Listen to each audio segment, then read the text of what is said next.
Convido a todos a nos acompanharem em mais uma ministração da palavra. Esta ministração de hoje, a terceira de uma pequena série, uma trilogia de mensagens. A primeira na semana retrasada. As 3 mensagens falando acerca do reino de Deus. Irmãos, esse tema, o reino de Deus, podemos até dizer, não somente esse tema, mas o reino de Deus enquanto realidade em toda a criação de Deus é aquilo que há de mais importante. Se nós nos lembrarmos ou fizermos o link da ideia do reino de Deus com a parábola do filho pródigo, como fizemos nas semanas anteriores, o reino de Deus é a casa de Deus, não é? O reino de Deus é o ambiente em que todos os seus filhos devem estar, não somente estar presentes no reino de Deus, porque inevitavelmente todos os homens estão no reino de Deus, porque não poderiam estar fora do governo divino, do governo do absoluto, do infinito, do eterno, do Logos eterno, mas todos devem estar nesta casa com a sua consciência completamente ganha pela verdade acerca de Deus e do reino de Deus. Ou que todos nós, que nós devemos estar nesta casa de Deus, nesse reino, de uma maneira consciente. Ou seja, na medida em que nós entendemos a história de Deus com a sua criação, na medida em que você vai compreendendo e essa mensagem vai lançando luz na sua consciência, no seu coração, em nossas almas, a luz de Deus vai dissipando todas as trevas da ignorância, e nós então vamos começando a perceber que o egoísmo, que a maldade, que é o pecado da humanidade, é uma grande ilusão e de que não vale a pena. Nós só insistimos no problema do ego, nós só insistimos numa vida pecaminosa em razão da ignorância em que nós vivemos. É muita ilusão, por isso devemos ser humildes e falar: Senhor, dissipa as trevas do meu coração. Não é uma questão teológica, não. Você pode fazer dezenas de cursos teológicos. Você pode ser doutor em teologia. Você pode ser pós-doutor em teologia, como há uma pós-graduação na área da teologia chamada doutor em divindade. Você pode ser doutor em divindade, mas nada disso dissipa as trevas do seu coração. Jesus disse: conhecereis a verdade, e a verdade vos libertará.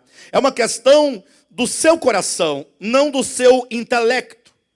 Muitas vezes, quanto mais a pessoa conhece intelectualmente, mais orgulhosa ela se torna, mais presunçosa ela se torna, e mais egoísta, consequentemente, ela se torna, por se ver acima dos demais homens e das demais pessoas, por se considerar muito grande. Mas quando a palavra de Deus ela é recebida no coração e ela traz de fato a luz, ela revela o quanto que nós somos maus na nossa consciência e o quanto que nós somos carentes e necessitados de uma vida realmente conectada à sua fonte. Conforme Jesus disse: vós sois os ramos, eu sou a videira, vós sois os ramos. Sem mim, nada podeis fazer.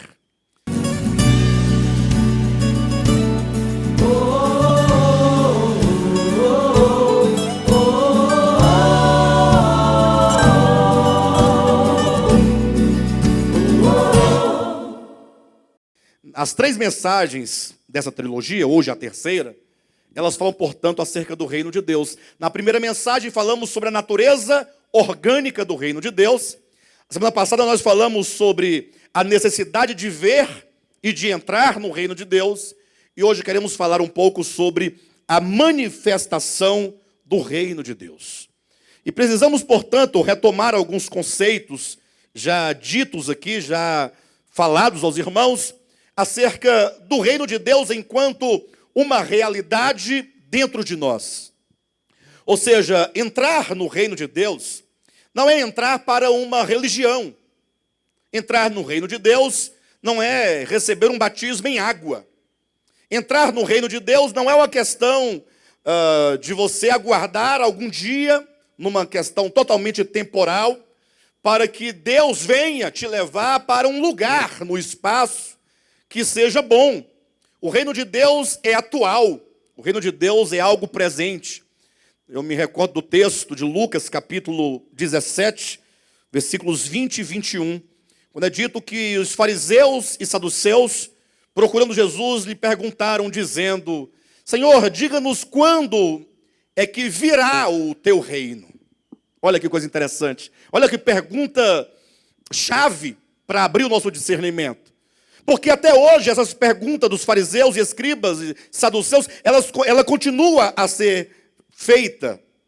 As pessoas querem saber quando é que o reino de Deus virá. Elas querem saber porque a concepção que se tem de reino de Deus é uma questão totalmente espacial e temporal. Ou seja, num determinado tempo, Deus nos levará, espacialmente, vai nos tirar da terra, que é um lugar de muita miséria, como se o problema da terra fosse o planeta, e vai nos levar para um outro planeta, para uma outra dimensão, e lá então nós estaremos eternamente no reino de Deus. Até hoje as pessoas continuam perguntando: quando virá o reino de Deus? E Jesus sabiamente, eu quero que você abra a sua Bíblia, Lucas capítulo 17, e verifique, porque são palavras de Jesus que nos ensina isso.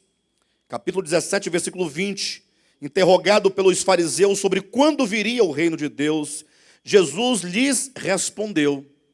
Olha a resposta de Jesus: não vem o reino de Deus com visível aparência. Olha, a primeira parte da resposta de Deus diz, de Cristo fala: não vem o reino de Deus em visível aparência. Em outras palavras, ele está dizendo, o reino de Deus não está para a questão sensorial. Não está para os seus olhos, nem para os seus ouvidos, nem para o seu paladar, nem para o seu olfato, nem para o tato. Porque as pessoas inclinadas ao mundo material, elas querem estar no reino de Deus num sentido material. Ou seja, elas querem estar num lugar em que possa haver o melhor governo possível, sem corrupção.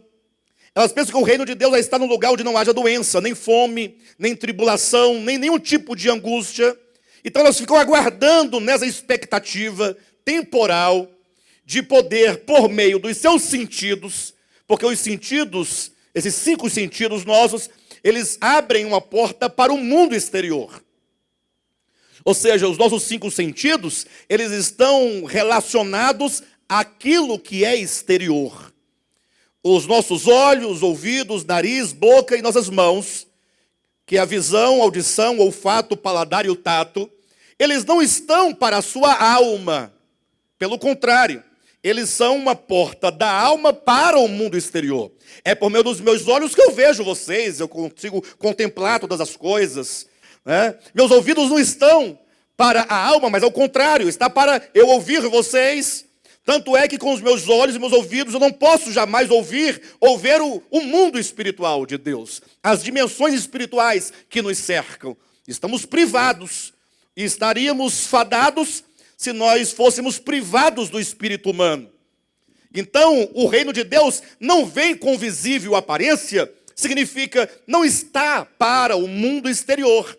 Se você espera por um reino meramente no âmbito exterior, você está procurando equivocadamente esse reino, capaz que você não o encontre jamais, porque, como diz Jesus, o reino de Deus não vem em visível aparência. Versículo 21, nem dirão, ei-lo aqui ou lá está. Então, novamente, o Senhor agora nega a ideia de reino quanto a uma questão espacial. Não é a questão de Jerusalém. Porque Jerusalém é a terra santa, eles dizem, né? Ou então, há um templo agora em São Paulo, né? Lá no Brás, diz que é a réplica do templo de Salomão. Não é uma questão de lugar. Não é aqui, neste local de reuniões. Este local poderia ser qualquer coisa, inclusive um local de reuniões de igreja. Agora, o reino de Deus não é uma questão de estar aqui ou estar lá. Como diz Jesus, nem dirão ei-lo aqui ou lá está, porque o reino de Deus está dentro de vós. Você pode repetir isso para você mesmo, se quiser, ou para alguém do seu lado? Se for para você, diga: o reino de Deus está dentro de mim. Se for para o seu irmão, diga a ele: o reino de Deus está dentro de ti. Creia nisso. O reino de Deus está dentro do homem. Agora, embora o reino de Deus esteja dentro do homem, este reino é como um tesouro escondido, porque há muito o homem perdeu esse reino. Jesus, nas suas parábolas em Mateus capítulo 13, ele diz claramente: o reino dos céus é semelhante a um tesouro escondido.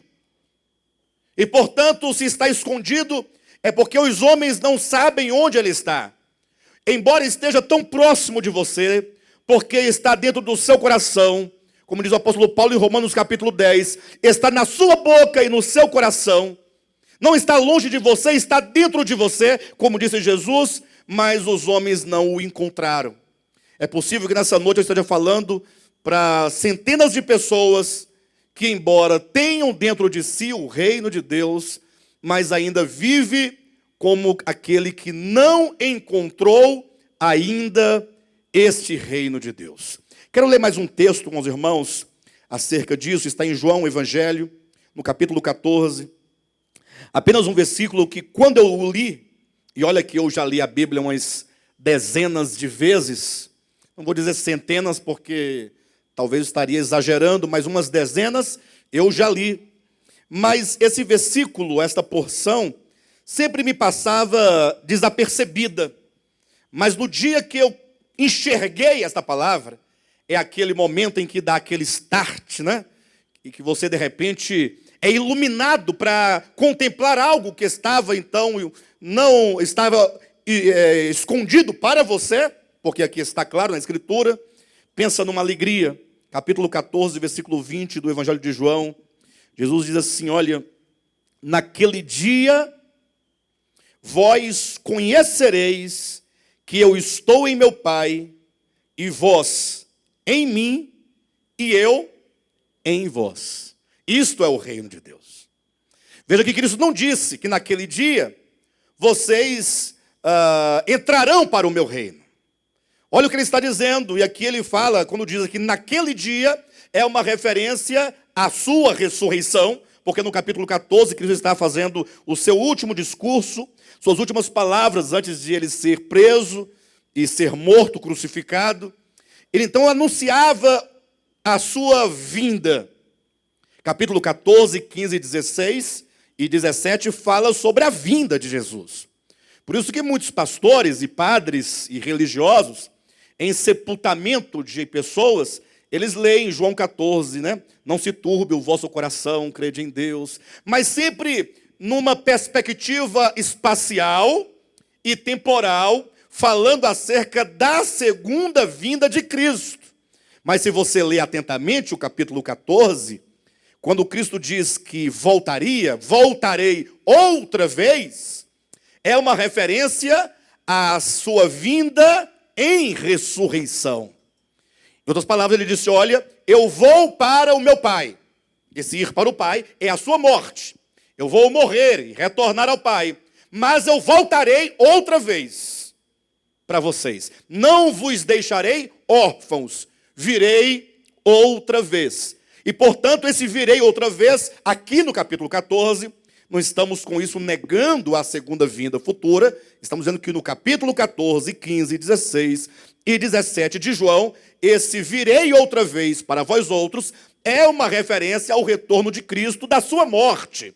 É o retorno, né, em ressurreição. Quando ele diz, portanto, naquele dia, é uma referência ao dia da minha ressurreição. Depois que vocês me virem crucificado e morto e sepultado, que as vossas esperanças forem perdidas, porque vocês não podem compreender as coisas divinas. Os apóstolos não podiam compreender as coisas divinas. Eles estavam impedidos pela sua ignorância e pela sua tristeza e pela sua teologia de contemplar a verdade e a realidade de Deus em Cristo. Mas Jesus disse, naquele dia, ou seja, quando eu ressuscitar, que vocês me virem, portanto, ressuscitado, Aí vocês vão compreender algo. Versículo 20, olha na sua Bíblia. Naquele dia, vós conhecereis. Vocês sabem que a palavra conhecer significa você ter uma ciência com. Ou seja, não é meramente você ter um conceito, mas agora aquilo que você está contemplando e é conhecido, agora ele entra para dentro de você, no sentido de você agora se aperceber das suas propriedades, e aquilo agora habita dentro do seu coração. O conhecer é uma questão do coração. Tanto é verdade que quando nós falamos sobre conhecer pessoas, eu costumo dizer, não, essa pessoa eu não conheço. Mas como você não conhece? Não, eu sei o nome, onde ela mora, mas conhecer requer o quê? Relacionamento, não é? Convivência. Portanto, o que está dizendo, naquele dia vós conhecereis, ele quer dizer, vocês terão a revelação. O entendimento de vocês será aberto. E vocês então conhecerão que eu estou em meu Pai. Olha que maravilha. Hã? Não é estarei. Vocês conhecerão, o conhecer seria futuro, mas vocês conhecerão que eu estou no meu Pai. Mas cuidado, não tem nada a ver, nesse caso, com trindade. Esse estar com o Pai é uma relação orgânica. No caso de criatura, criador. No caso, o Jesus, homem. Que está dizendo. Naquele dia vocês conhecereis que eu estou em meu Pai. Vocês conhecerão que o Pai está em mim. Que maravilha. Olha que maravilha. Olha para a sua Bíblia, eu quero que você veja. Verifique. Naquele dia vós conhecereis que eu estou em meu Pai. E vós? Onde vocês estão? E vós estáis em mim. E eu em vós. Vocês sabiam, todos aqui que é a questão, vocês sabiam que o Filho está no Pai? Quem sabia? Todos sabiam. Ninguém ignora que o Filho está no Pai, isso é mais do que certo. Todo crente sabe que o Pai e o Filho são um.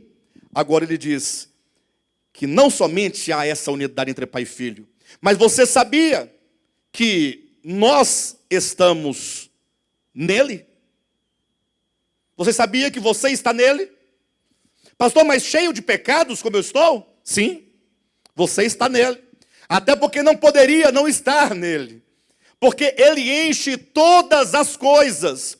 Você só existe nele, só se move nele, só vive nele. Você sabia que ele está em nós? Que ele está em você? Que você está nele, que ele está em você? Isto é o reino de Deus. Isto é o reino de Deus. Agora, esse reino tem uma lei primordial. E aqui eu começo a entrar no que nós queremos falar hoje, que é a manifestação do reino de Deus. Porque sabendo você que você está no reino de Deus, sabendo você que o homem perdeu a noção e a consciência de reino de Deus por ocasião da queda, para a sua ignorância, a ilusão que encheu o seu coração, este homem saiu da casa do Pai, se afastou, se tornou um peregrino, se tornou um errante, sem Deus no mundo, desgarrado, desamparado, totalmente desagregado no coração e na consciência, acarretou contra si toda sorte de sofrimentos e de angústias. A história do filho pródigo retrata isso. Aquele caminho em que ele tomou para fora da casa do pai, o caminho da sua deserção, o caminho da sua queda, o caminho da sua ilusão. Quantas misérias ele não sofreu por causa daquele caminho. E o homem também perdeu a noção de reino de Deus. Mas nós sabemos da necessidade que temos de ver o reino de Deus, de compreender o reino de Deus, e então de nós, com a nossa consciência transformada, assumirmos um novo posicionamento, o que é chamado de um novo nascimento, quando o Senhor colocar em nós um novo coração, e uma nova consciência, e uma nova mente, um novo espírito, uma nova disposição. Tudo o que nós precisamos é de uma nova disposição. Tudo. Me encontrei recentemente com uma pessoa e eu falei, puxa, mas como você está sumido? A pessoa disse, pois é, eu não tenho condições de ir, né? Congregar com os irmãos, tal. Eu estava num emprego concursado e estudei para passar num outro concurso melhor, aquele concurso que eu queria, e consegui o concurso que eu queria. Que maravilha, eu estou trabalhando no lugar que eu gostaria de trabalhar, estou tranquilo. Mas os cultos aos domingos à noite, para mim, não dá. Para mim é muito difícil. E eu compreendia e tal, mas fiquei pensando depois, né? Puxa, uma pessoa que se declarou tão próspera, né? Tão abençoada por Deus, não tem como gastar 2h30 por semana para se reunir com os irmãos, para louvar a Deus com os irmãos, para ouvir a palavra com os irmãos, não é? Não tem tempo, ou não pode, não dá. Não que esteja impedido por uma enfermidade, não. Tampouco impedido pelo trabalho, caso ele trabalhasse no período noturno, né? Por escala, não dá, porque isso acontece e é compreensível, normal. Mas simplesmente porque não dá, é difícil para mim. Vocês entendem? Então eu fico pensando o quanto que nós precisamos, não de uma teologia nova, mas o quanto precisamos de uma disposição nova. Porque nós pregamos tanto sobre novo nascimento, pregamos tanto sobre ser um vencedor, mas o que isso significa de fato e de verdade? Ora, o que é nascer de novo, se não nascer outra vez? Bem tautológico, né? Ou seja, eu respondi com a mesma pergunta. O que é nascer de novo, se não nascer de novo? Mas isso faz todo sentido. Por que faz todo sentido? Porque eu teria que nascer de novo se eu fosse sempre o mesmo. Ou seja, eu preciso nascer de novo, como Cristo diz, necessário vos é nascer de novo, porque a pessoa que você é uma pessoa que não está de acordo com Deus. Temos que nascer de novo porque nós somos nascidos da carne. Ou seja, a nossa constituição intelectual, a nossa constituição religiosa, a nossa constituição humana, as faculdades da nossa alma, elas são carnais. Elas estão tendenciosas aos prazeres da carne. Carne não enquanto essa carne matéria que nós temos, mas inclinadas, as disposições nossas todas inclinadas a uma natureza perversa de incredulidade, ou, se os irmãos quiserem tirar a palavra natureza, mas uma consciência totalmente incrédula, egoísta, avara, que não ama a Deus, porque não basta dizer que ama a Deus, né? Não basta dizer que ama a Deus. Porque não ama ao próximo, muito menos ao próximo, porque o próximo é o meu concorrente. O meu próximo é aquele que está disputando comigo a cada dia a melhor oportunidade, o dinheiro, o melhor lugar na fila. Não? Estamos cercados de concorrentes, não de próximos. Vivemos numa arena constantemente, lutando, brigando, porque queremos sempre ser o melhor. Quando Cristo disse, importa-vos nascer de novo, Ele está dizendo, você não é adequado. Você não está adequado para o reino de Deus. É necessário que haja um novo nascimento, e novo nascimento implica necessariamente morte. E essa morte também não é a morte física, mas significa que todas as nossas disposições, inclinações, constituição mental, do coração, da alma, devem ser anuladas. Para que uma nova disposição, um novo conceito, uma nova mente, uma nova visão, um novo coração, um novo sentimento seja gerado. Agora o sentimento de Cristo. Eu sei que a mensagem é muito bonita, a realidade é mais dura. Ou seja, a nossa existência aqui é muito complicada. Mas é por isso que nós estamos aqui, para sermos convencidos pela verdade sobre a nossa necessidade.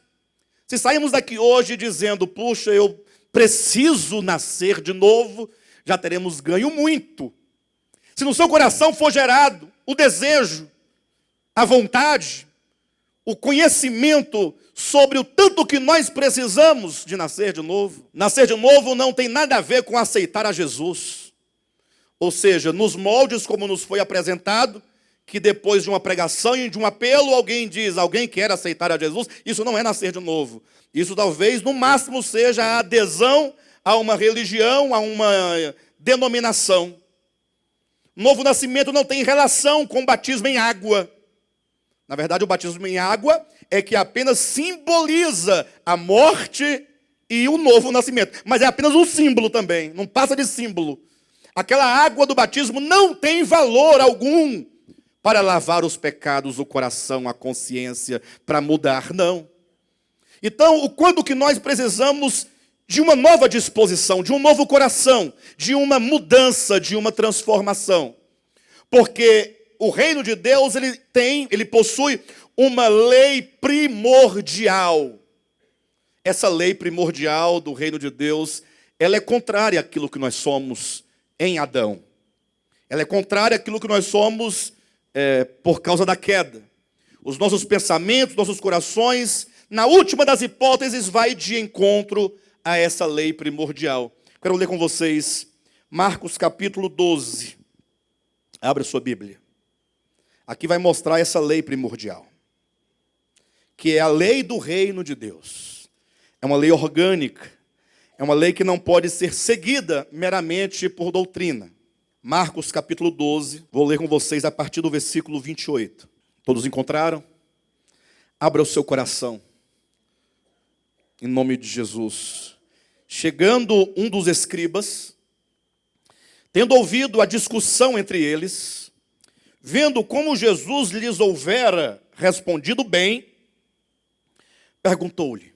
O escriba perguntou a Jesus: qual é o principal de todos os mandamentos?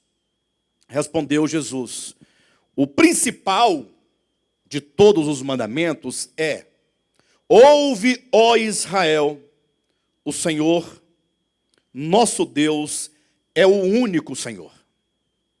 Veja que o mandamento, que é o principal, ele começa com uma advertência. Ouça! Veja que o mandamento, que ainda não foi dito, mas ele tem um cabeçalho, né? Tem uma introdução. Não basta em você entregar o mandamento como uma regra. O mandamento tem que ser recebido como compreensão dentro do entendimento, dentro do coração. Portanto, o maior dos mandamentos, o principal é: ouve, abre o ouvido, abra o coração, ouça com o coração. O Senhor, o nosso Deus, é um Senhor. Porque tem muitos senhores, então ele é um Senhor, né? Ele é mais um Senhor, não é isso que diz a sua Bíblia? Não é isso? Vocês sabem o que é Senhor? Invoque essa palavra para dentro de você. Coma essas palavras. Digira essas palavras. O Senhor, o nosso Deus, é o único Senhor. Não existe outro Senhor. Não há outro Senhor. Ele é o único. Porque Ele está acima de tudo e acima de todos. E porque Ele é o único Senhor, versículo 30 diz: amarás, pois. Amarás, portanto. Ou seja, a atitude de amar ou amar ao Senhor tem um motivo, tem uma causa, tem uma razão. Enquanto nós não nos dermos conta dentro do nosso coração de que só há um único Senhor, nós não poderemos amá-lo. porque o nosso coração está dividido, amando tantas coisas, porque fazemos tantas coisas o nosso Senhor. Ou nos deixamos escravizar por tantas coisas. É o dinheiro que nos escraviza, é a preguiça que nos escraviza, é a negligência que nos escraviza, é o egoísmo que nos escraviza. Dizemos que somos livres, mas não somos livres. O apóstolo Paulo sabia disso, por revelação divina. Ele diz em Romanos capítulo 12, capítulo 7, ele falando acerca da vontade que ele tinha de agradar a Deus, ele falou assim: olha, miserável homem que sou. Falando do homem não nascido de novo. Referindo-se ao homem que tem apenas intelectualmente o conhecimento de que deve fazer o bem, mas não tem o poder de fazer o bem. Por quê? Porque ele não tem a força necessária para realizar o bem, porque ele não é o bem que ele precisa fazer. Ele é mau na sua consciência, no seu coração. Aí ele fala assim: puxa vida, mas eu tenho que fazer aquilo, mas eu não dou conta. Eu sou um homem miserável. E ele vai declarar ainda no capítulo 7, dizendo que ele vivia como um escravo, debaixo do senhorio do pecado. O pecado que se assenhora sobre o homem. E que diz: olha, você é escravo, você não pode fazer o que você quer, tem que fazer o que eu quero que você faça. Aí nos tornamos escravos. Então, para amar o Senhor, não basta um conhecimento teológico.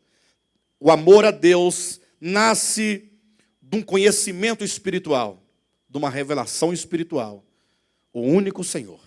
No dia que nós começarmos a olhar e pensar em Deus como o Senhor, mas não como o Senhor, mas o Senhor da minha vida. É um Senhor meu, sobre mim. E pararmos de olhar e falar: não, mas é porque o Josué, ele vem para o culto de calça jeans. Não, é o Senhor sobre a minha vida. O Josué tem que entender a Deus como o Senhor da vida dele. Mas eu não posso ficar vendo a Deus como o Senhor sobre os outros, procurando pessoas.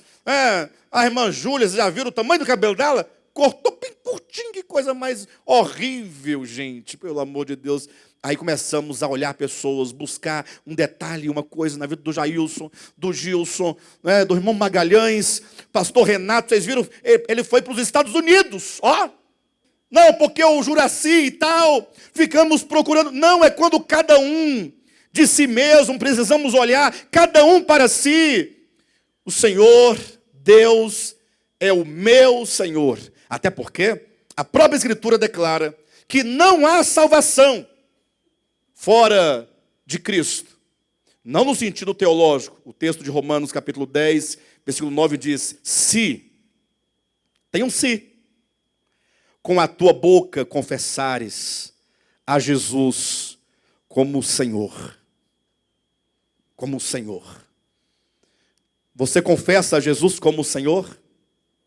Ele é o Senhor da sua vida? Ele é o cabeça da sua vida? Ele dirige a sua vida? A vontade dele é a sua vontade? Você está disposto a seguir a vontade de Deus? Amarás, pois, o Senhor teu Deus de todo o teu coração. A medida, qual que é? É o seu coração. Meu coração é estreito. Não, mas é só nessa medida, não precisa ser muito. Não tem uma medida só e única para todo mundo. Até porque o nosso coração, ele, embora estreito, ele vai se alargando na medida que nós crescemos espiritualmente. Amarás o Senhor teu Deus de todo o teu coração, de toda a tua alma, de todo o teu entendimento e de toda a tua força. O segundo mandamento é: amarás o teu próximo como a ti mesmo. Não há outro mandamento. Não há outro mandamento maior do que estes. Qual é a lei primordial do reino de Deus? É o amor. Não há outra lei. Não existe outra regra. Não existe outro mandamento. Tudo se resume no amor. O apóstolo Paulo diz em Romanos capítulo 13, salvo engano, versículo 10, que toda a lei, ela se cumpre no amor. O amor é o cumprimento da lei. Pois que aquele que ama, este tem guardado a lei. Observa que não está para uma mera regra. Ah, pastor, agora está pregando a lei, pregando agora o quê? Está pregando agora as obras humanas? Não, são palavras de Jesus aqui, ó. Não são palavras minhas. E aqui é o próprio Cristo dizendo que é o amor, que todas as coisas se reduzem ao amor. Não há maior mandamento do que este. Mas veja o que acontece em seguida. A essas palavras, versículo 32. Disse-lhe o escriba. E o escriba ouviu a resposta de Cristo. Disse-lhe o escriba: muito bem, mestre, e com verdade disseste que ele é o único e não há outro senão ele. O escriba falou: ó, Jesus é bom de resposta, hein? E ele respondeu com verdade. Aí Jesus diz assim no versículo 33, ou melhor, desculpe-me, ainda as palavras, né? 32. Disse-lhe o escriba: muito bem, mestre, com verdade disseste que ele é o único e não há outro senão ele. E que amar a Deus de todo o coração e de todo o entendimento e de toda a tua força e amar ao próximo como a si mesmo excede a todos os holocaustos e sacrifícios. Versículo 34. Vendo Jesus que ele havia respondido sabiamente, declarou-lhe. O que Jesus vai dizer para o escriba? Veja aqui, não sei se vocês perceberam, a inversão. Primeiro o escriba pergunta para Jesus, como quem quer que Jesus traga uma resposta. Então Jesus está na qualidade de responder. O escriba na posição de perguntar. Quando Jesus responde, o escriba então, fala: muito bem, você acertou, você falou com verdade. Se acabasse somente aqui, Jesus sairia como aquele que passou pelo teste, Passou, foi aprovado. O escriba até mesmo aprovou a Jesus. Mas Jesus inverte a ordem e diz assim: vendo Jesus que ele havia respondido sabiamente. Ora, quem respondeu foi Jesus ou foi o escriba? Foi Jesus. Mas Jesus coloca ele como ele respondendo. Mas, vendo Jesus que ele havia respondido sabiamente, declarou-lhe: não estais longe do reino de Deus. Ou seja, o que é estar próximo do reino de Deus? Só uma pergunta: você está próximo do reino de Deus? Você já está no reino de Deus ou você ainda está próximo do reino de Deus? O que é estar próximo do reino de Deus? Qual é a medida com a qual mensurar a distância de alguém para o reino de Deus? Qual é a distância sua em relação ao reino de Deus? Como mensurar isso? Por meio da lei primordial. A lei primordial do reino de Deus é o amor. Porque o escriba tinha plena consciência de que o amor está acima de tudo. Jesus falou assim: opa, olha, aqui está alguém que está próximo. Ele está compreendendo. Ele está sabendo. Ele já sabe o caminho. Ele já sabe que não há outro meio de experimentar o reino de Deus senão por meio do amor. O amor é a expressão máxima e única do reino de Deus. Veja que maravilha. Não é sem razão que em Mateus capítulo 5, abra rapidamente a sua Bíblia, quando Cristo fala acerca da perfeição, capítulo 5, a partir do versículo 43 em diante, porque a perfeição é o estágio que todos nós alcançaremos quando estivermos plenamente dentro desse reino. Diz assim o texto de Mateus 5, 43 em diante. Ouvistes que foi dito: amarás o teu próximo e odiarás o teu inimigo. Essa é a lei fundamental do reino de Deus? Mas para muitos é. Qual que é a regra que comanda as vidas da maioria das pessoas? Amarás o teu próximo, amarás a tua mãe, o teu pai, amarás o teu filho, amarás o teu sobrinho, amarás a sua avó, o seu avô, amarás a si mesmo. E o vizinho, depende. Se ele for meu inimigo, eu devo odiá-lo. Olha aqui o versículo 43. ouvistes que foi dito: amarás o teu próximo e odiarás o teu inimigo. Essa é a lei primordial do reino de Deus? De onde é essa lei primordial? De qual reino? Se não é do reino de Deus, só pode ser do reino das trevas. Tanto é que se você procurar este texto na Bíblia, porque ele fala, ouviste que foi dito, procure na Escritura onde está esse versículo. Amarás o teu próximo, odiarás o teu inimigo. Você não vai encontrá-lo. Não existe na Torá, nem nos profetas, tal versículo.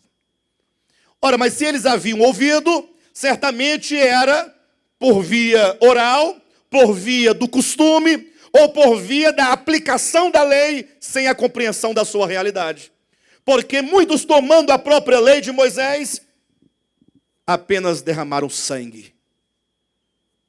A compreensão equivocada.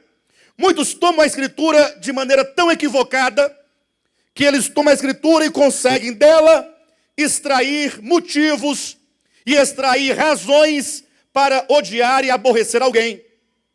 E mostra na Bíblia ainda. Já vi gente, porque tinha inimizade com pessoas, se apropriar de Salmo capítulo 1. Eu não ando com essas pessoas. Porque está escrito, bem-aventurado é o homem, referindo-se a ele, que não anda segundo o conselho dos ímpios, e nem se assenta na roda dos escarnecedores. Esse povo são os ímpios. E nós ficamos sempre chancelando as pessoas, né? Esse é ímpio. Observe que os ímpios são sempre as pessoas distantes. Quando o ímpio é da própria casa, fala, não, Deus ama ele, Deus já está transformando. Aí vai. Mas quando é o outro, que está na condição talvez até melhor do que ao ímpio de casa, ó filho de Satanás, filho das trevas. Não é assim que falamos? 43 de Mateus 5. Ouvistes que foi dito, amarás o teu próximo e odiarás o teu inimigo. Eu, porém, vos digo. Aqui está agora a palavra de Cristo. Eu, porém, vos digo. A palavra de Cristo vai trazer a lei primordial do reino de Deus. Amai os vossos inimigos e orai pelos que vos perseguem, para que vos torneis filho do vosso Pai Celeste. Quer se tornar um filho do Pai Celeste? Pastor, mas eu não sou filho do Pai Celeste? Você é filho em natureza, mas tornar-se filho aqui é em manifestação. Você viver como filho, andar como filho, viver a vida matrimonial como filho de Deus, viver a vida no trabalho como filho de Deus, viver a vida na comunidade cristã como filho de Deus, onde quer que você esteja, viver como filho de Deus, manifestando este reino. O reino de Deus não se manifestará com visível aparência, no sentido de descer do céu uma grande cidade de ouro, a nova Jerusalém, descendo agora o reino de Deus. Não, para de bobagem. Pura bobagem. Tolice, muita tolice. Os crentes têm tanta vontade que desça uma cidade de ouro do céu, que se você acessar a internet, tem até uns vídeos, né, ou fotos de pessoas vendo cidade nas nuvens. Eles fazem umas montagens muito mal feitas, por sinal, e eles ficam, veja, a cidade já está dando os seus sinais de que está chegando. Não vem o reino de Deus com visível aparência, não há de se manifestar um trono de ouro. Jesus sentado no trono, com um cetro na mão, dizendo, pessoal, ide e dizei como eles devem viver. Não é assim que vem o reino de Deus. O reino de Deus se manifesta mediante essa lei orgânica, primordial, que é o próprio Deus, porque quando o homem compreender claramente por revelação, e porque ele compreende, ele passará a experimentar, o Pai está em mim, eu em vós, e vós em mim, aí este homem começa a amar a todos. Amar um amor que não faz distinção. Amar indistintamente as pessoas. E aí o reino começa a ter uma manifestação. Eu, porém, vos digo: amai os vossos inimigos e orai pelos que vos perseguem, para que vos torneis filhos do vosso Pai Celeste. Porque Ele, o Pai Celeste, sendo o Pai e sendo nós filhos, o Filho não pode expressar outra coisa diferentemente do Pai. Sempre quando nasce alguém na família, assim, dos amigos, vamos lá, a pessoa, nossa, mas como parece com o Pai, né? Tem as feições, tem um jeito. Às vezes parece coisa nenhuma, mas todo mundo fala, né? Tem que encontrar alguém parecido, para não ficar chato, né? Porque às vezes não parece com ninguém da família, aí fica difícil. Mas aí todo mundo fala, mas como parece com fulano, com Beltrano? Mas vai crescendo, aí veja como parece, aí de fato parece. Você percebe que até mesmo, às vezes, um gesto, um jeito de falar, uma expressão, um olhar, um sorriso, lembra o outro, lembra os pais. Né, Tainá? Não lembra? Olha assim, vai, mas como parece com a Rosirene, com o Juraci, com a irmã Sônia? Parece muito. Por quê? Porque é filho. Então a natureza dos pais no filho o faz expressar o que o pai, pelo menos as feições do pai, muitas vezes o caráter, muitas vezes, né, com respeito ao Pai Celestial. Ora, todos os filhos do Pai Celestial devem expressar aquilo que o Pai Celestial é. E alguém pergunta, me dê uma razão porque eu tenho que amar o meu inimigo. Eu sei que quando eu prego, eu falo disso, ou qualquer um de vocês, ou qualquer outro pregador, ler esse texto, alguém sempre vai dizer assim, puxa vida, mas que evangelho é esse, mais doido? Agora eu tenho que amar meu inimigo. Não bastava essa história toda, agora eu tenho que amar o meu inimigo. Ora, mas não é agora, você só precisa amar o inimigo, é só isso. E amar o próximo, e também o inimigo. O inimigo próximo, o inimigo distante, o inimigo do lado, o inimigo da frente, o inimigo atrás. O inimigo que dorme com você na mesma cama, que mora com você na mesma casa. Agora eu tenho que amar, até o inimigo eu tenho que amar? Agora, essa onda agora? Outros falam, não. Aí tem as pessoas que são mais pessimistas. Quem é que ama o inimigo? É a pergunta que vão fazer. Ou seja, essa é uma maneira que você tem de você falar assim, eu não quero para mim essa palavra. E você vai arrumar uma desculpa. Qual é a desculpa? Ninguém ama o inimigo. Nunca vi. Você já viu? Ou seja, é a maneira que tem para você ventilar a sua consciência, para você não desejar por isso, para você não buscar isso. Porque tudo começa com um tratamento. Não é que você agora vai amar e tem que amar e já está amando. Não. É um tratamento de alma. É um caminho de transformação. É um caminho de cura. É um caminho de mudanças. Tenho certeza que se você acolher essa palavra, ainda essa semana Deus vai colocar um inimigo no seu caminho. Aquele velho inimigo seu vai aparecer.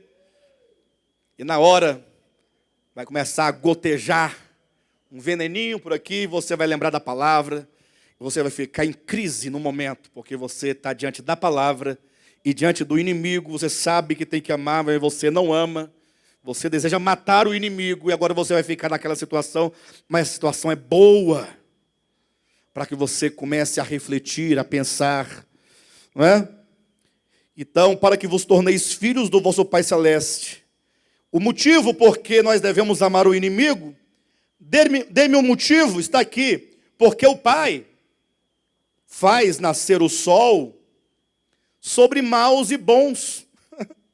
Quando o Pai traz o sol, ele não olha para a terra e fala assim, sol, não, por gentileza, não lance seus raios, nem seu calor, nem a sua luz, nem as suas vitaminas sobre aquele ali, porque aquele homem é mau. Eu estou privando ele do sol. Já viram isso em algum lugar? Deus graciosamente, toda manhã, envia o sol para bons e maus. Mas você é mau? Não, mas o sol é para ele, Deus o ama. Mas Deus ama o mal? O homem mau? Deus ama o inimigo? Deus não ama o mal, mas Deus ama ao homem mau. Porque é uma criatura, Deus o ama. Deus não ama o mal que ele pratica, que ele alimenta, mas Deus ama o homem mau, e porque Deus o ama, Deus dá o sol gratuitamente. E Deus também traz a chuva. Deus dá o sol e a chuva a bons e aos maus, e faz vir chuvas sobre justos e injustos, porque se amardes os que vos amam, que recompensa tendes? Em outras palavras, qual o sentido de você amar a quem te ama? Não fazem os publicanos também o mesmo? E se saudardes somente os vossos irmãos? E eu vou fazer uma pergunta e você não responda, por gentileza. Tem pessoas com quem você se encontra que você não saúda? Não responda. Tem pessoas que você passa por ela e finge que não vê? Tem pessoas que às vezes no mesmo ambiente de trabalho ou ambiente de igreja, que é o pior, você ignora, para você aquela pessoa está morta, anulada. Ah, pastor, mas eu amo o senhor, pastor. Já é alguma coisa, né? Porque amar o Alexandre, vou te falar, viu? Tem que ter amor, muito amor. Mas às vezes é mais fácil, porque às vezes o nosso amor, ou o nosso não amor, se disfarça de amor. Às vezes o nosso não amor se disfarça de amor por pura conveniência. Como as pessoas gostam de estar perto daquelas pessoas que parecem estar em algum destaque, em algum lugar, por algum motivo. E no final é tudo bobagem. Porque quantos há que nós não saudamos, com quem nós não falamos, a quem nós ignoramos? Às vezes é fácil você estender a mão para ajudar, até com bens materiais, àquele que tem possibilidade. Mas ajudar o desgraçado, aquele que está enterrado, só está o olho de fora e o nariz respirando bem pouquinho, você passa para assim, vai pecar, isso aqui dá o pecado, desgraçado. Ainda joga um pouquinho de terra, ele não pode se mexer. Está assim, ó. Você joga um pouquinho e entra a terra no nariz dele. Porque se amardes os que vos amam, que recompensa tendes? Não fazem os publicanos também o mesmo? Se saudardes somente os vossos irmãos, que fazeis demais? Não fazem os gentios também o mesmo? Portanto, sede vós perfeitos, como é o vosso Pai Celeste. Qual é a medida da perfeição do Pai Celeste aqui no texto para nós? O amor, mas é o amor ao próximo e ao inimigo. Que maravilha. Então, não há expressão, tampouco manifestação do reino de Deus, senão por meio do amor. Então não pense você jamais que um dia vai brilhar uma luz do céu, um raio, e você vai de repente ser glorificado no sentido de você se encher de luz, parecer uma lâmpada acesa. Todo mundo vê, ó, quem for um homem lâmpada, com uma luz em volta, uma aura em volta dele, ou uma auréola na cabeça, aquele lá é filho de Deus. Não vai acontecer isso. Tampouco os filhos de Deus serão conhecidos ou reconhecidos ou manifestados porque veste um tipo de roupa. Bobagem sua. Todo mundo tiver vestido de branco, porque os cristãos gostam de vestir de branco, né? Vai para o Apocalipse, não entende que vestes brancas significa pureza, santidade, aprovação. Aí eles esquecem tudo isso que diz respeito ao coração e ficam imaginando, lá no céu, todos nós vamos ganhar uma veste branca. Para de bobagem. Até porque seria um céu muito feio. Todo mundo de branco. Aí não teria sentido que a Andresa falou, que nós ficamos alegres e felizes e gratos porque vemos as cores. Todo mundo de branco, Israels. Todo mundo pai de santo. Mas todo mundo de branco. O céu seria aquela abóbora branca. Todo mundo com roupa branca. Qual é o problema que vocês têm? Que nós temos ou que quem tem? Por que tem que vestir de branco? Ninguém vai ser reconhecido o Filho de Deus manifestado por causa do corte do cabelo. Se pinta as unhas, não pinta as unhas. Se usa blush ou não, se usa lápis. Ninguém será reconhecido o Filho de Deus porque congrega no ministério de volta à palavra, nem na IURD, nem na Assembleia, nem na Deus é Amor, nem na adventista, nem na batista, nem presbiteriana, que mais? Católica. Ninguém vai ser manifestado porque não é budista, porque não é do Islã, porque não é... Ninguém vai ser manifestado porque não toma cerveja. Ninguém vai ser manifestado filho de Deus porque dá o dízimo, porque jejua, porque vai ao monte, porque carrega pedra na cabeça, porque reza o terço ou reza o rosário. Não, bobagem. A manifestação dos filhos de Deus é a manifestação de Deus por meio do homem. É Deus que se faz carne. Porque quando Deus manifestou o seu reino aos homens, em plena manifestação, Ele o fez por meio do seu Filho Jesus Cristo sobre a terra, e o princípio da manifestação do reino está claramente revelado em João capítulo 1, versículo 14. E o verbo que é Deus se fez carne. E agora Deus em carne, Deus no homem, Deus por meio do homem, vivendo como homem no homem, manifestou o seu reino. Amor, graça, misericórdia, bondade, solidariedade, justiça. Manifestando Deus aos homens. Paulo, entendendo claramente isso, vai dizer em 1 Timóteo, capítulo 3, versículo 16, aquele que se fez carne, que andou entre os homens, que vivendo uma vida completamente divina, sendo ele homem, manifestou o mistério da piedade. Mistério da piedade, Deus manifestado no homem, por meio dos homens e aos homens. A manifestação de Deus, portanto, transcende qualquer ideia fixa de qualquer evento histórico, de qualquer evento no tempo e no espaço. Jamais eu estou aqui para negar nenhum aspecto histórico da segunda vinda de Cristo. Jesus voltará, não é? Mas essa vinda de Cristo não é uma vinda meramente objetiva. Os crentes falam da segunda vinda de Cristo.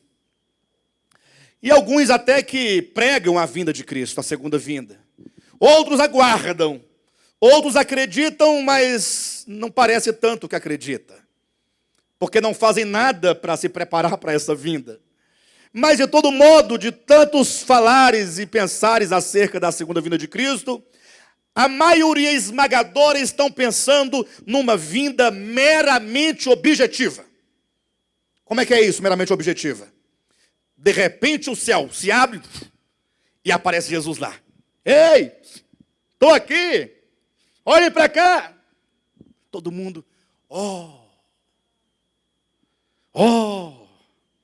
Agora os dele, ele leva tudo para o céu, todo mundo junto. E os que não é dele, todo mundo para o capeta, para o tacho de fogo.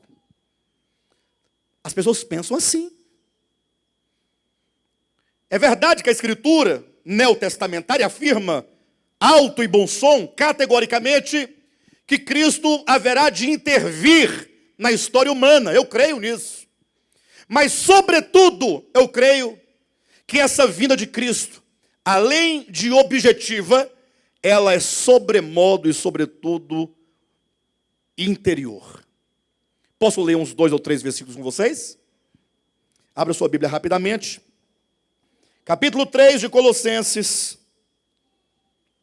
versículo 1 em diante. Maravilha. Olha para mim em nome de Jesus. Estou dizendo que além do aspecto da manifestação de Cristo nos céus ao mundo, além da manifestação que será histórica, pessoal, a vinda será pessoal, há um aspecto desconhecido e não raras vezes negligenciado, que é o aspecto da vinda de Cristo enquanto manifestação ao mundo por meio dos seus filhos. Capítulo 3 de Colossenses. Portanto, se é o caso, ou se fostes ressuscitado juntamente com Cristo, buscai as coisas lá do alto, onde Cristo vive, assentado à direita de Deus. Pensai nas coisas lá do alto, não nas que são aqui da terra. Porque morreste, a vossa vida está oculta juntamente com Cristo em Deus. Então, o versículo 1, 2 e 3 parte de uma premissa. Se fostes ressuscitados, Ou se morresses com Cristo, se ressuscitasses com Cristo. Então a premissa do Evangelho não se fundamenta em dogma, nem em doutrina, nem em teologia sistemática. Ah, porque uma vez salvo, para sempre salvo. Eu creio. Mas uma vez salvo, não tem como se perder se você está salvo. Agora, uma vez salvo apenas na frase, na escrita, apenas como slogan da reforma protestante, de Calvino, de quem quer que seja, não me cobre as nomenclaturas. Não. Se morrestes com Cristo. Não está perguntando se você aceitou a Jesus. Não. Se você é da igreja tal ou daquela outra. Não. Se você usa o cabelo comprido ou não. Se você faz unha ou não faz unha. Se você bebe cerveja ou não bebe cerveja. Não é isso. Aqui está falando do ego. Ego é uma alma totalmente dominada pelo espírito caído do mal. Coração perverso. A premissa é, você morreu, você ressuscitou, em outras palavras, você nasceu de novo. Tem aí no seu coração uma nova disposição? Se tem, é dito, versículo 4, quando Cristo, que é a nossa vida, Cristo é a sua vida, se manifestar, então atenção, Cristo está em você? Cristo em vós, a esperança da glória. Cristo está em você? Quando Cristo em você, que é a nossa vida, lembrando de João 14, 20, vós conhecereis que eu estou no Pai, vós em mim e eu em vós. Então Cristo está aí, não está? Quando Cristo, que é a nossa vida, se manifestar. Então olhe para mim. Hoje alguém pode ter vindo aqui pela primeira vez, sim ou não? Mas eles estão vendo apenas pessoas. E muitas pessoas. E diferentes pessoas. Mas logo, logo, as pessoas olharão e verão Cristo em você. Cristo vai se manifestar. Do céu? Do céu também, tem um aspecto, né? Né, Vera? Tem esse aspecto aí, que para mim é secundário. Porque não adianta você esperar a vinda física de Cristo, se eu posso usar esse termo física, mas você espera a vinda de Cristo, histórica, se ele não se manifestar em você, bobagem, não deu nada. Sim ou não? Não estou desprezando a segunda vinda de Cristo nas nuvens. Não pense isso. Mas entenda, quando Cristo, que é a nossa vida, se manifestar. Gente do céu, Cristo, que é a minha vida, Cristo em mim, a esperança da glória, precisa se manifestar em mim. Isso é manifestação do reino. Isso. Então, quando Cristo se manifestar, o que vai acontecer? Então, seremos manifestados juntamente com Ele. Aí o universo olhará e verá os filhos de Deus. Manifestados como filhos de Deus. Imagina alguém passando lá pela fazenda onde estava o filho pródigo cuidando dos porcos. Naquela condição, quando aquela pessoa olhou aquele homem lá na sarjeta, no meio de porcos, da lama, sujo, barbudo, cabeludo, magro, olheira, todo esculhambado. Será que a pessoa aqui reconheceria? Estou conhecendo, aquele lá é o filho do grande proprietário daquela fazenda tal. Reconheceria? Então aquele filho precisa se manifestar, se mostrar como filho. E para isso acontecer, ele tem que sair de lá. Quem aqui quer manifestar o reino de Deus? Você quer manifestar o reino de Deus? Você quer ver o reino manifestado em você? Então busca a lei primordial do reino. Por meio do evangelho, por meio da oração, por meio da contemplação, por meio das oportunidades, por meio do quebrantamento, por meio da renúncia a si mesmo, por meio do negar a si mesmo, por meio de conhecer-se a si mesmo. Porque o grande inimigo nosso é a falta de conhecimento que temos acerca de nós mesmos. Porque nós achamos que somos bons, que somos os melhores, que somos tudo. Achamos que nós somos os únicos que somos salvos ou vencedores. E quando você começar a se conhecer a si mesmo, como estava escrito lá no templo de Delfos, né? Conheça-te a ti mesmo. Grande verdade que não está na Escritura, mas é uma grande verdade. Conhecer-se a si mesmo. Conhecer a si mesmo, tanto no aspecto negativo, conhecer o que sou, no meu ego natural, caído. Conhecer a mim mesmo, o que eu sou em Deus, positivo. Meu lugar em Deus, que sou a habitação de Deus, que o reino de Deus está dentro de mim. E conhecendo a mim mesmo, conhecerei também o Pai, conhecerei o outro, conhecerei a criação, e conhecendo a tudo, já não serei um ser estranho que briga e luta contra a criação, mas serei apenas um no todo da criação, em unidade com toda a criação, em unidade com os meus irmãos, em unidade com Deus, em paz com Deus e com os homens, plenamente reconciliado. Que maravilha! Quando Cristo, que é a nossa vida, se manifestar, então seremos manifestados juntamente com Ele. 1 João capítulo 3, versículo 1 e 2, rapidamente, versículo de 1 a 3, vede que grande amor nos tem concedido o Pai, a ponto de sermos chamados de filhos de Deus. E de fato somos filhos de Deus, por essa razão o mundo não nos conhece, porquanto não o conheceu a Ele mesmo.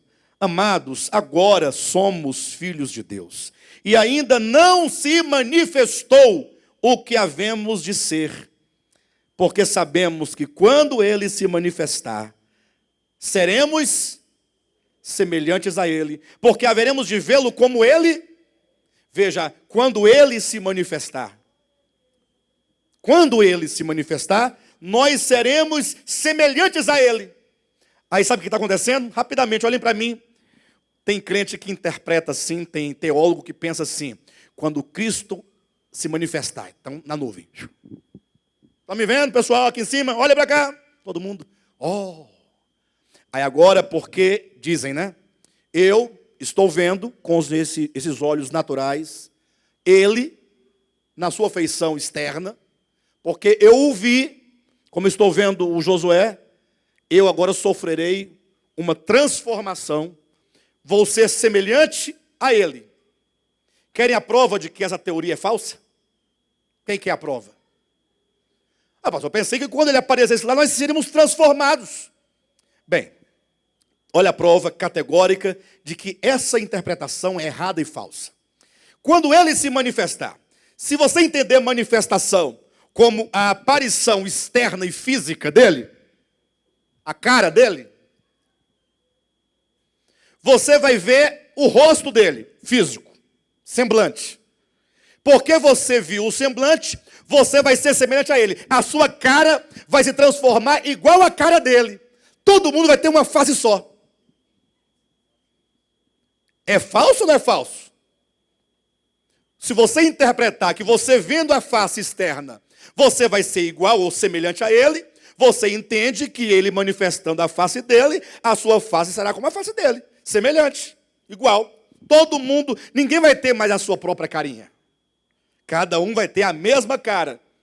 Igual quando faz um movimento pró-Moro ou contra Moro, todo mundo usa a máscara do Moro. Se olha, todo mundo tem cara de Moro. Ou cara de Lula. Ou cara de Dilma. Quem já viu as pessoas tudo com uma máscara só? Fazendo movimentos. Mesma cara. Não é assim. Como é que é? Quando Ele se manifestar em você. Ele vivendo por meio de você, expressando os ricos atributos dele por meio de você. Aí você, quando olharem para você, falam assim, mas é engraçado, você é semelhante a Cristo. E por que você é semelhante a Cristo? Porque eu o vi como Ele é. Você já viu a Cristo como Ele é? Você conhece a Cristo como Ele é? Ou você conhece o Cristo apenas, o Cristo histórico? Apenas o Cristo da teologia? O Cristo da igreja? quando você tem um conhecimento do Cristo de Deus, conhecimento profundo de espírito, de alma, de coração, ele se manifesta por seu intermédio e você, consequentemente, se torna como ele é, semelhante a ele, no viver, no agir, no falar, em tudo isso. E eu teria muito mais coisas a dizer sobre esse assunto da manifestação, mas quero apenas ler o último texto para fechar. Eu tenho vários aqui. Eu tenho Hebreus 12, 14, Apocalipse capítulo 1, versículo 10, mas vou ler o último, que é 2 Tessalonicenses, é o texto que eu comecei. 2 Tessalonicenses capítulo 2, ou capítulo 1. Eu vou ler apenas a partir do versículo, ler apenas o versículo 10. Vamos fechar com esse texto maravilhoso? Quando Cristo vier, o versículo anterior, ou os anteriores falam da vinda de Cristo. Quando Cristo vier para ser glorificado, quando Cristo vier para ser glorificado, onde? Nos seus santos. Onde ele será glorificado? Diga, em mim. Cristo será glorificado em nós. Cristo será glorificado em nós, por meio de nós. Isso é manifestação do reino de Deus. Quando vier para ser manifestado nos seus santos e ser admirado em todos os que creram. Ele será o quê? Admirado em todos os que...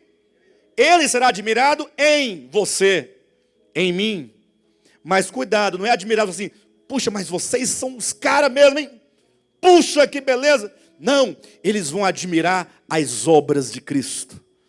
Eles vão admirar o amor de Cristo. Eles vão admirar a misericórdia de Cristo fluindo por meio dos seus santos. Quando vier para ser glorificado nos seus santos e ser admirado em todos os que creram naquele dia, porquanto foi crido entre vós o nosso testemunho. E então se cumprirá o que está escrito em Apocalipse capítulo 1, versículo 10. E todo olho o verá. Todo olho o... Por quê? Porque a terra será enchida da sua glória. Homens que foram redimidos, regenerados, transformados, conformados, glorificados, enchendo a terra da semelhança e da imagem de Deus. O reino de Deus tomando toda a terra, enchendo toda a terra, porque ou porquanto foi crido entre vós o nosso testemunho. Eis a manifestação do reino de Deus. Amém?